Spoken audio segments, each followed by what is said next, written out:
তো হ্যালো বন্ধুরা, আজকে আমি আবার নিয়ে চলে এসেছি একটা ভিডিও। অনেকদিন পর ভিডিওটা নিয়ে এসেছি।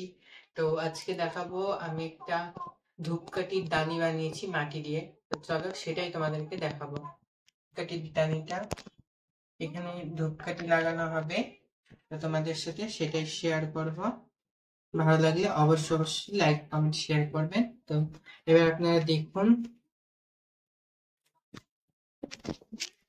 সেই যে ধূপকাঠির দানিটি, চলো আমরা ধূপকাঠিটি লাগিয়ে দেখি কেমন লাগছে। এই যে ধূপকাঠি দানি কমপ্লিট।